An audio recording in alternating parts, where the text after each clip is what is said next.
ಖಂಡಿತವಾಗಿ ರಾಮನ ಸಭೆ ಕಳೆದುಕೊಂಡಿದೆ ಎಂದು ನಾನು ಕೇಳಿಲ್ಲ. ಕೇಳಿದ ಪ್ರಾಣವನ್ನಾದರೂ ಒಪ್ಪಿಸ್ತೇನೆ, ಆಚರಣೆಗಳು ಹಾಳು ಮಾಡ್ತೇನೆ. ನಾನೇನು ಮಾಡ್ತಿದ್ದೇನೆ ಹನುಮ, ನನಗೂ ಇದೇ ಬಂದದ್ದು. ಯಾವ ಕಾಲದಲ್ಲಿಯೂ ಸಭೆಯನ್ನು ಕಲಾಪೇಟವಾದದ್ದನ್ನು ಕಂಡವನಲ್ಲ. ರಾಮಚಂದ್ರನ ಸಭೆ ಕಲಾಪೆ ಅಂತ ಕಾರಣ ಏನು ಅಂತ ನಾನು ಯೋಚನೆ ಮಾಡುವಾಗಲೇ ರಾಮಚಂದ್ರನ ಏನೆಂತ ನಾನು ಪ್ರಶ್ನೆ ಮಾಡಿದೆ, ಯಾಕೆ ಹೀಗೆ ಅಂತ ಕೇಳಾದನ್ನು ಹೊಂದಿದ. ಆಗಲೇ ನನ್ನನ್ನು ಕರೆದು ಹೇಳಿ ಒಂದು ಉದ್ಧಾರ ಮಾಡಿದ್ದಾರೆ. ಏನೆಂದು ಹೇಳಿದರು ಸ್ವಾಮಿ? ಯಾವ ಸಭೆ ಶತಕೋಟಿ ಸೂರ್ಯನ ಪ್ರಭೆಗೆ ಸರಿಯಾಗಬೇಕು, ಸಭೆ ಸರಿಯಾಗಬೇಕು, ಪ್ರಭೆಯಿಂದ ಕೂಡಬೇಕು ಅಂತಾದ್ರೆ ಹನುಮ ಇಲ್ಲಿಗೆ ಬರಬೇಕಪ್ಪ.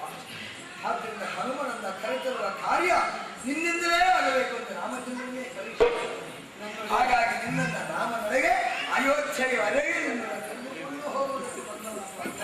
ರಾಮನನ್ನು ತೆಗೆದುಕೊಂಡು ಬರಲು ಹೇಳ್ತಾರೆ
ನನ್ನ ತಂದೆಯಾಗಿರುವ ಮಲ್ಲವಾದ ಮಿತಿಗೆ ನಿಜವಾದ ರೀತಿ ಮಿತಿ ಮೀರಿಯ ತಿಳಿಯಲಿದ್ದು ನಾವು ಬರ್ತಿದ್ದೇವೆ. ಹೌದಪ್ಪ ಮಾರ, ಇಷ್ಟು ಹೇಳಿದ್ರೆ ನನಗೆ ಗೊತ್ತಾಗದೇ ಇರುವಂತ ನೇರವಾಗಿ ವಾಯುವೇಗದಲ್ಲಿ ನಾವು ಬಂದಿದ್ದೇವೆ. ಮನೋವೇಗ, ಅದಕ್ಕೆ ನನಗೆ ವಾಯುಪುತ್ರ ಅಂತ ಹೇಳಿದ್ದಾನೆ.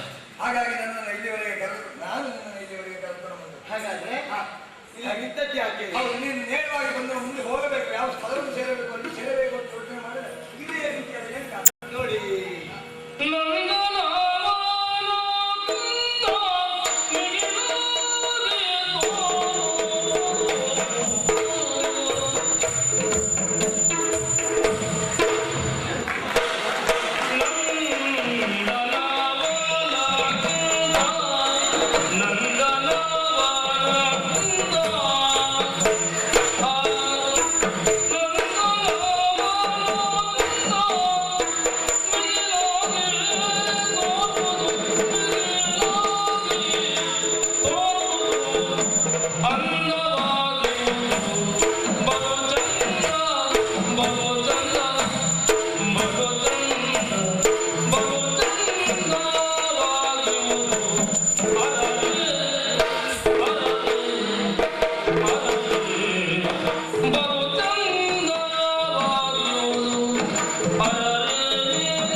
ಈ ಪ್ರದೇಶಕ್ಕೆ ದ್ವಾರಕ್ಕೆ ಎಲ್ಲಿ ನೋಡಿದ್ರಲ್ಲಿ ಬೇಕು. ಹೌದಪ್ಪ, ಎಲ್ಲಿ ನೋಡಿದ್ರಲ್ಲಿ ಬಾಗಿಲು ಅದನ್ನೇ ಬೆಳಕೋಣ. ಬಹುಶಃ ಹೀಗಿರ್ಬೋದು. ಯಾರಾದ್ರೂ ಒಂದು ಬಾಗಿಲಿಂದ ಆಕ್ರಮಣ ಮಾಡಿದ್ರೆ ಮತ್ತೊಂದು ಬಾಗಿಲಿಂದ ಓಡಿ ಹೋಗ್ಲಿಕ್ಕೆ ಆಗ್ತದೆ ಅಂತಲ್ಲ. ಒಂದು ಕ್ರಮದಲ್ಲಿ ನೀನು ಹಾಗೆ ಹೇಳಿಸಿ ಇನ್ನೊಂದು ಕ್ರಮದಲ್ಲಿ ಆಲೋಚನೆ ಮಾಡುವ. ಇಲ್ಲಿ ಯಾವ ಕಳ್ಳಕಾಕರ ಪ್ರೀತಿಯೇ ಇಲ್ಲ, ಅದನ್ನ ಬಾಗಿಲೇ ಇಲ್ಲ, ಎಲ್ಲ ಕಡೆ ದ್ವಾರ. ಹೌದಪ್ಪ, ಅದನ್ನೇ ದ್ವಾರಕ್ಕೆ ಅಂತ ಇದಕ್ಕೆ ಹೇಳುವ. ಬಾಲಕಾಧೀಶ ಅದಕ್ಕೆ ಸಂಬಂಧಪಟ್ಟಂತಹ ವನ ಪ್ರದೇಶ ಇದೆ. ದ್ವಾರಕೆಗೆ ಸಂಬಂಧಪಟ್ಟು ಹಾಗೆಯೇ ದ್ವಾರಕಾ ಶೀರ್ಷನಾಗಿರುವಂಥವ್ರು ಯಾರು ಸಾಮಾನ್ಯದವರಲ್ಲ, ಲೋಕದಲ್ಲೇ ಪ್ರಖ್ಯಾತ ನೋಡಿದ್ರೆ ಗೊತ್ತಾಗ್ತದೆ ಬಹಳ ಬಲ ಬಲ ಲೋಕದಲ್ಲಿ ಅವನ ಪ್ರಖ್ಯಾತಿ ಹಾಗುಂಟು. ಬಲದಲ್ಲಿ ಅವನ ಮೀರಿಸುವವರೇ ಯಾರು? ಅವನ ಹೆಸರು ಹೆಸರನ್ನ ಕೇಳಬೇಕಾ? ಹೆಸರನ್ನ ಕೇಳಬೇಕಾ? ಹೇಳ್ಬೇಕು. ಕೇಳಬೇಕು. ಹನುಮ ಅವನೇ ಬಲ.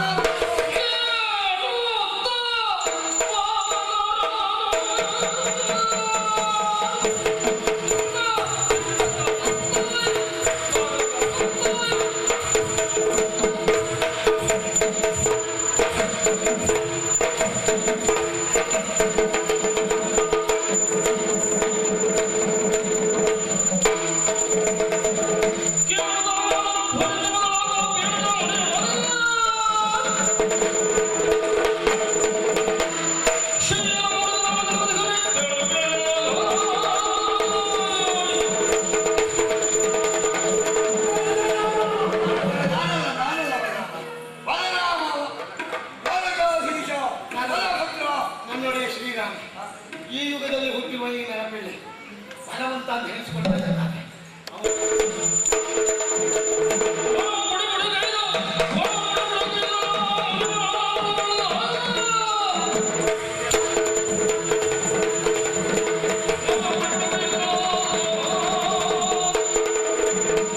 ಜೀವನವನ್ನು ಹಾಳು ಮಾಡ್ತಾ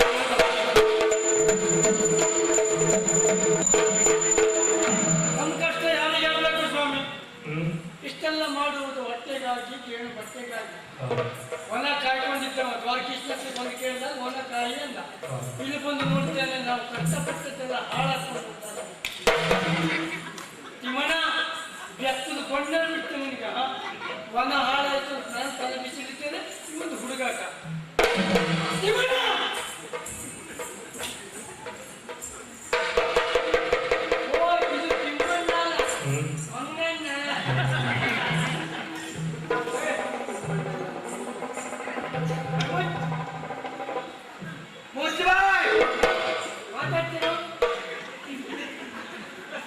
ಬರೀ ಮಂಗಲ್ಲ ನೀವು ಅಂಡು ಬರುತ್ತೆ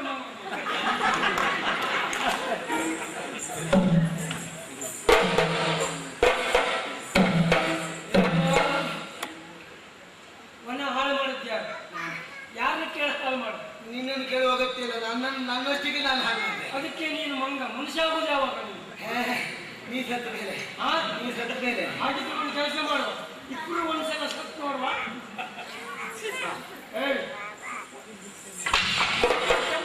ಕೈ ಕೊಟ್ಟೇನ ನಿನ್ನ ಶಂಕರ ತೆಗಿತಾನ.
ಏನು ಮಾಡಿದ್ರು ನಂದತ್ರ ಓಡಿಸ್ಲಿಕ್ಕೆ ಆಗಲಿಲ್ಲ. ಹಿಡಿ ಬಂದು ಹಿಡಿಲಿಕ್ಕೂ ಆಗಲಿಲ್ಲ. ಅದಕ್ಕಾಗಿ ಮಂದು ಹಿಡಿ ಬರಬೇಕು ಅಂತ ನಿಮ್ಮ ಹತ್ರ ಬಂದೆ.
ಬಂಗಾರದ ಬಂಗಾರದ ಶೃಂಗಾರ ಮಾಡಿಕೊಂಡಿದ್ದಾನೆ. ಯಾರೆಲ್ಲುವುದು ಬೇಕಲ್ಲ ಗೊತ್ತಿಲ್ಲ ಅಲ್ಲ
ಸುಂದರವಾದಂತಹ ಹಂದರಗಳ ಮಂದಿರವನ್ನು ಕಟ್ಟಿಕೊಂಡಂತಹ ಅಂದದ ಚಂದದ ಸೂಡಾದ ಆ ಸೌಧಗಳ ನಾಡಿನ ಒಡೆಯ ಮತ್ತೆ ನೆರೆಯಲ್ಲ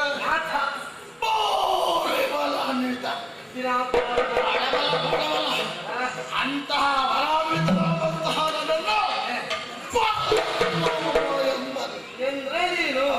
ನನ್ನನ್ನು ಎಲ್ಲಿಂದಲೋ ಕಾಡಿನಿಂದ ಓಡ ಬಂದ ಕಪಿ ನಮ್ಮ ನಾಡಿನ ಈ ಮನವನ್ನು ಹಾಳು ಮಾಡಿದ. ನೀನು ಯಾರು? ನಿನ್ನ ಅಮ್ಮ ಯಾರು ಹೇಳಬೇಕಿದ್ರೆ ನಿನ್ನ ಅಮ್ಮ ಯಾರು? ಯಾಕೆ ಹೀಗೆ ಮಾಡಿದ?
ನಾರದರನ್ನ ಸೇರಿ ಬರುತ್ತಿರುವ ವೇಳೆಯಲ್ಲಿ ಉಪವನವನ್ನು ಕಂಡೆ. ಈ ದೇವಲೋಕದಲ್ಲಿರುವಂತಹ ನಂದನವರಿಗಿಂತ ಮೇಲಾದವನು ಹೌದು, ಯಾರು ನಿರ್ಮಿಸಿದವರು ಅಂತ ಹೇಳಿದೆ. ಬಲರಾಮ ಎಂದ ಶೀಘ್ರವಾದ ನನ್ನೊಡನೆ ಶ್ರೀರಾಮ 14 ಲೋಕವನ್ನೇ ತನ್ನುದರದಲ್ಲಿ ಧರಿಸಿದವ. ಒಂದು ದಿನವಾದರೂ ತಾನು ಬರುವಂತ ಅಂತ ಕಲಿಸಿಕೊಂಡಿಲ್ಲ. ಲೋಕ ಅವನನ್ನ ಕಲಿಯಲಿಲ್ಲ. ಈ ಯುಗದಲ್ಲಿ ಹೊರಡುವ ನೀನಪ್ಪ ಬಲಾನ್ವಿತ ಅಂತ ಹೇಳ್ತೀಯ ಅಂತಾದ್ರೆ ನಿನ್ನ ಬಲ ಎಷ್ಟು ನೋಡಬೇಕು.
ಯಾರು ನೋಡ್ಲಿಲ್ಲ.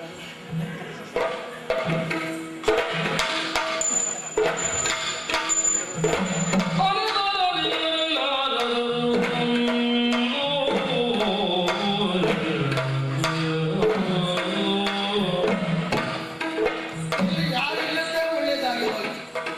ಇದ್ದಿದ್ರೆ ಮತ್ತೆ ಈ ಕತೆ ಬೇರೆಯವರಿಗೆ ಹೇಳ್ಬೇಕು. ಅಯ್ಯಪ್ಪ ಅಯ್ಯಯ್ಯ ನಮ್ಮೊಂದು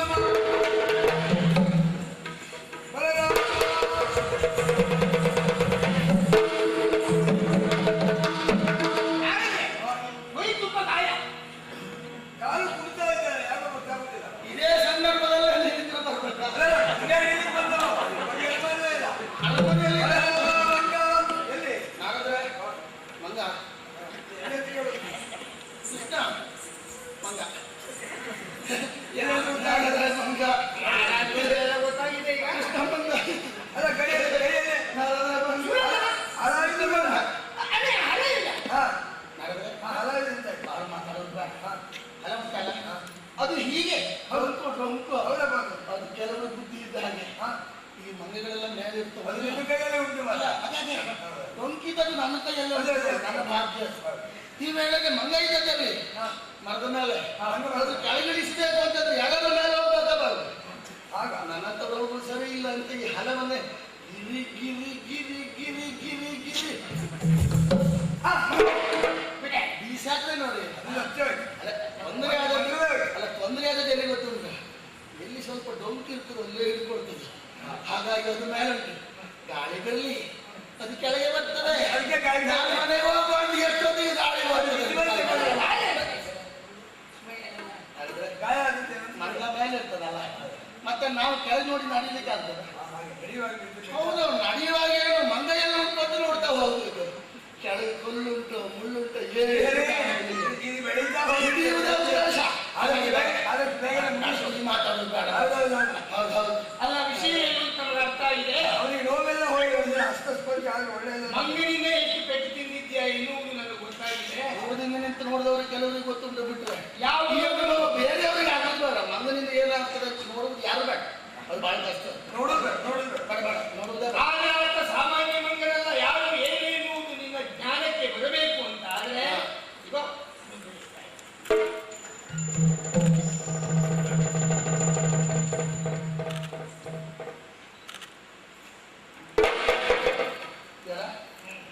ಇತ್ತು ನೋವೆಲ್ಲ ಮಾಯಾಗಿ ಹೋಯ್ತಲ್ಲ, ಪಡೆಯುವ ಕರಸ್ಪರ್ಶ. ಹಾಗಾಗಿ ಇನ್ನು ಕುರಿತಾಗಿ ನಾನು ಆಲೋಚನೆ ಮಾಡಿರ್ತಪ್ಪ. ಓ ಕನ್ನಡಿಯ ಬಂದ ಗೆದ್ದಿರಬಹುದಾದಂತಹ ಒಂದರಿಂದ ಆ ಕಾಣುವ ವ್ಯಕ್ತಿಯ ಪ್ರತಿಬಿಂಬವೇ ವಾಸಿ ಹೋಗುವ ಹಾಗೆ ನೀವು ಯಾರು ಅಂತ ನನಗೆ ಗೊತ್ತಾಗುವುದಕ್ಕೆ ತೈಲಬಿಂದು ಬಂದಿತ್ತು. ಅಹಂ ಎನ್ನುವುದು ನನ್ನ ಮನಸ್ಸಿನ ಆ ಕನ್ನಡಿಯ ಮೇಲೆ ಮೂಡಿತ್ತು. ಈಗ ಪುಣ್ಯತ್ವ ಬೋರಿಸುತ್ತೆ ಇದನ್ನೋ ಇಲ್ವ? ಈ ನಾಟಕದಲ್ಲಿ ಯಾರ್ಯಾರು ಪಾಲ್ಗಾರರಿದ್ದಾರೆ ಅಂತ ನನಗೆ ಗೊತ್ತಿಲ್ಲ. ಆದರೆ ಯಾರಾದರೂ ಬಂದು ಹೇಳಿದ್ರೆ ಬಿಡಬೇಡ ಮಗನ ಹಿಡಿಯೋದು. ಈ ಮಗನ ಹಿಡಿಯುವ ಈ ಸಂದರ್ಭದಲ್ಲಿ ಇವ ಬಂದು ನನ್ನ ಆ ಮನಸ್ಸಿನ ಮೇಲವಾದಂತಹ ಹೊರಗಿನ ತೆಗೆದನ ಇಲ್ವ ನನಗೆಲ್ಲ ಸ್ಪಷ್ಟವಾಗಿ ಕಾಣ್ತಾ. ನಾನು ಈಗಿಂದಲ್ಲ ಹಿಂದಿನದನ್ನೂ ಹೇಳೋದಕ್ಕೆ ಸಾಧ್ಯ. ಆಗ ಲಕ್ಷ್ಮಣನಾಗಿದ್ದೆ ಎನ್ನುವ ಕಾರಣಕ್ಕಾಗಿ ನನ್ನನ್ನು ರಾಮನಾಗಿಸಿ ಬಲರಾಮನನ್ನಾಗಿಸಿ ಖ್ಯಾತಿ ಹೊಡೆದು ಅಣ್ಣ ಅಂತಿವ ಕೈ ಮುಗಿದ ಪುಣ್ಯಾತ್ಮ ಸಾಮಾನ್ಯದವರ ಪರಮಾತ್ಮ ಪರೋಪರವಸ್ತು ಪೀತಾಂಬರಧಾರಿ ಗರುಡವಾಹನ ನಾಗಶೇನ ಅಮರಾಭೂಷಣ ಅಕ್ಷರದೇವ ಭಕ್ತವತ್ಸಲ ಭಕ್ತೋದ್ಧಾರಿ ಕೃಷ್ಣ ಮುಕುಂದ ಮುರವರ್ಧನ ಅಚ್ಯುತ ಕೇಶವ ಗೋವಿಂದ. ನೀನು ಒಲಿದೇ ಹೋದರೆ ನಾನೆಲ್ಲ ಗೋವಿಂದ. ಹಾಗಾಗಿ ನಿನ್ನ ಒಲಿಮೆಯನ್ನು ಸಾಧಿಸುವುದಕ್ಕೆ ಇದ ನೀನು ನಡೆದಾಗಲೆಲ್ಲ ಹಿರಿಯರಾಗಿ ವಂದಿಸಿಕೊಳ್ತಾ ಇದ್ದೇನೆ. ಮಾಡಿದ್ದು ತಮಿಳುನಾಡು ಶರಣ ಬರ್ತೇನೆ. ಮಾಡಿದ್ದು ತಪ್ಪು ಎನ್ನುವ ಪ್ರಜ್ಞೆಗೆ ಉಂಟಲ್ಲ, ಅದಕ್ಕೊಂದು ಪ್ರಾಯಶ್ಚಿತ್ತಕ್ಕೆ ದಾರಿ ಉಂಟು. ಆಗ ಬಂದದ್ದು ರಾಮ ದರ್ಶನಕ್ಕಾಗಿ. ಕೇವಲ ರಾಮನನ್ನು ಮಾತ್ರ ನೋಡಿದ್ರೆ ಸಮಾಧಾನ ಆಗುವುದಿಲ್ಲ, ಲಕ್ಷ್ಮಣನು ಬೇಕಾಗ್ತದೆ. ಈಗ ನೀನು ಲಕ್ಷ್ಮಣನಾಗಿ ಅವನ ಎದುರಿನಲ್ಲಿ ಕಾಣಿಸಿಕೊಂಡ್ರೆ ನೀನು ಮಾಡಿದ ಪಾಪಕ್ಕೆ ಬರಬೇಕು. ಇಲ್ಲಪ್ಪ ಬರಬೇಕು. ಯಾಕೆ ಬಂದವ ಹನುಮ ಕೆಲವರೆಲ್ಲ ಮೊದಲಿಗೆ ಬಂದು ಕೊನೆ ಹೋಗ್ತಾರೆ, ಕೆಲವರು ಮಧ್ಯದಲ್ಲೇ ಬಂದು ಆಗಾಗ ಬಿಟ್ಟು ಹೋಗ್ಬಿಡ್ತಾರೆ. ನೋಡಿ ಅವರವರ ಹಣ ಬರ ನಾವು ಮುಗಿಸ್ಕೊಂಡೆ ಹೋಗೋದು ಬಿಡುವುದೇ ಇಲ್ಲ. ಏನು ಮಾಡುವ ಆದರೂ ಕಾಲದ ಮಿತಿ ಲೆಕ್ಕಕ್ಕಿದ್ದು ಮುಗಿಸಿದ್ರು. ನಾನು ಸಿದ್ಧವಾಗಿ ಬರ್ತೇನೆ.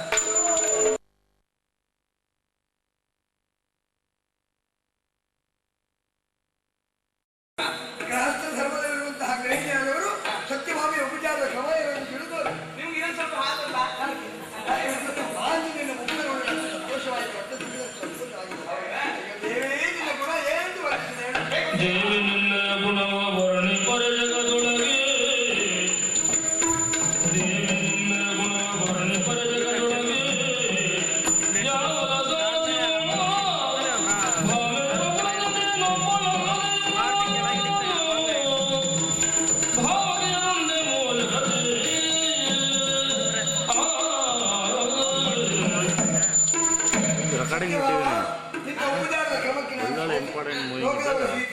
ಸುಮ್ಮನೆ ಇನ್ನೊಂದು ಬಟನ್ ಇದೆ ಗೊತ್ತಲ್ಲ, ಇಲ್ಲಾಗಲ್ಲ, ಇಲ್ಲೇ ಬಟನ್ ಇದೆಯಲ್ಲ ಕೆಂಪಟ್ಟನ ನೋಡಿರಿ. ಆಮೇಲೆ ಅದೇ ಬಟನ್ ಇದು ಬೇಕು ಅಂದ್ರೆ ಒತ್ತಿ ಇನ್ನೊಂದು 5 ನಿಮಿಷ ಬೇಡ ಆಗ್ಬಿಡುತ್ತಲ್ರಿ.